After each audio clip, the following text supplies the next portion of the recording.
Salut tout le monde, bienvenue au Théâtre Féminin. Ce soir, sur scène, le cabaret parisien Madame Arthur. Je suis tellement contente de vous recevoir et on m'a dit que c'était le meilleur spectacle de Madame Arthur. Une nouveauté dans la droite ligne de la stratégie d'ouverture voulue par Malika. L'idée, c'est qu'il y ait plein de nouveaux publics qui arrivent au théâtre. Quand moi j'ai repris le théâtre, j'ai agrandi la programmation, je vais sur beaucoup de festivals, je vais beaucoup voir des spectacles à Paris. Et ce que j'ai fait aussi, c'est que j'ai pris un chargé de communication et j'ai pris un chargé de billetterie pour dynamiser tout ça. Depuis son arrivée en 2019, le nombre de spectacles proposés ici a bondi de 50%. Et aujourd'hui, on a 93% de taux de remplissage. C'est assez exceptionnel, j'ai jamais vu. Jamais vu.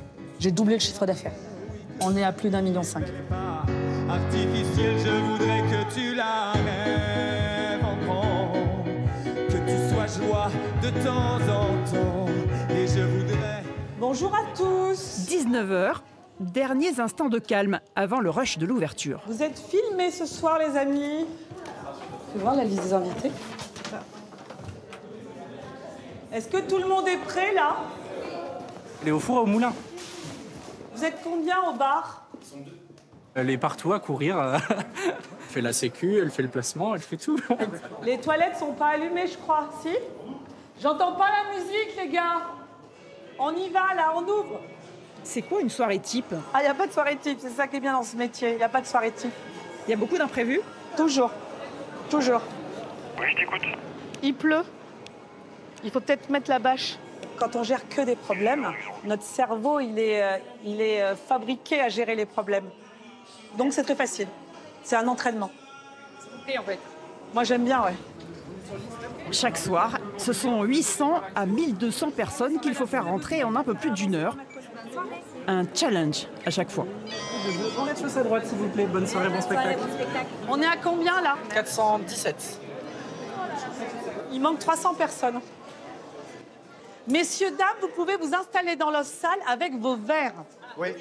Et comme ça, plus tôt vous êtes assis, plus tôt on va démarrer le spectacle. Ah, allez-y, je vous en prie. On est en train de voir, il y a une fuite d'eau dans la salle. Alors attends, 5 secondes, s'il te plaît. La fuite d'eau, elle est à quel niveau? C'est au niveau du G31, G29. On prend 2 invitations aux entrées, on les replace.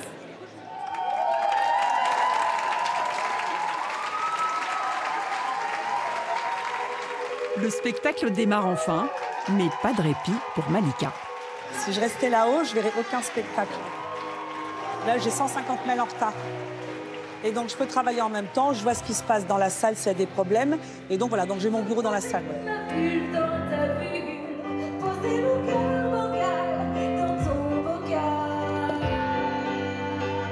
Malika a réussi à allier business et culture dans ce théâtre privé, alors que rien ne l'a prédestinée à une telle aventure.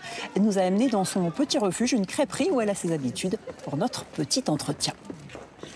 En fait, c'est juste à côté du Théâtre Féminin. Et donc, quand j'ai besoin, notamment les jours de spectacle, faire une petite pause dans la journée, je viens ici, toujours. Malika, vous êtes la première femme à la tête du Féminin, complètement autodidacte. Vous êtes issue d'un milieu où les femmes ne devaient pas forcément s'imposer et vous avez fait tout l'inverse, c'est ça? C'est exactement ça. Moi, j'ai mes parents qui sont arrivés en 62 en France. Mes 2 parents sont algériens.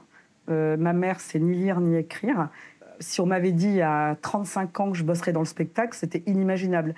On ne sortait pas au théâtre, on n'allait pas voir des concerts. Donc, culturellement, c'était impensable. Et même au niveau des études, j'ai fait un brevet de technicien agricole et aujourd'hui, je gère un des plus gros théâtres privés français. Votre parcours, vous espérez qu'il puisse inspirer d'autres femmes? Oui, exactement. C'est un exemple pour d'autres femmes et c'est aussi un exemple pour d'autres femmes maghrébines. Je tiens beaucoup à mes racines et ouais, c'est important, l'image aussi que nous, on véhicule et de se dire que c'est possible. Le livre d'or, il est en bas. Mon père voulait pas que je fasse des études. Enfin, ça a été très compliqué. J'ai 2 frères aînés. Mais je devrais le remercier parce que je crois que c'est la hargne de la gagne qui a fait que j'en suis arrivée là aujourd'hui.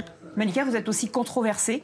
Vous avez accepté de louer le Féminin à des hommes accusés d'agression sexuelle. Gérard Depardieu, qui a fait ça le comble d'ailleurs. L'humoriste Seb Milia. Et vous avez subi les foudres de collectifs féministes. Vous assumez, vous regrettez?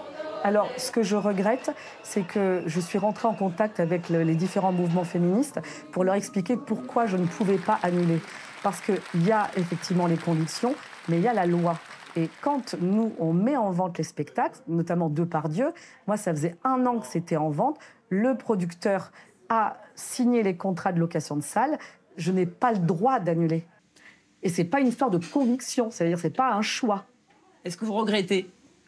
Je pense beaucoup à Badinter, qui disait que c'est important qu'il y ait la loi, parce que s'il n'y a pas la loi, ça peut être n'importe quoi.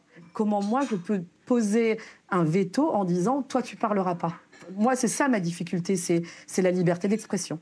On remercie évidemment le Fémina pour votre accueil. Toute l'équipe du Fémina pour son accueil, absolument. Un grand merci aussi à Malika de nous recevoir et qui va nous recevoir, j'espère, plus régulièrement si vous le voulez. Ses prochains défis, restaurer ce théâtre centenaire qui en a bien besoin et attirer encore de nouveaux publics.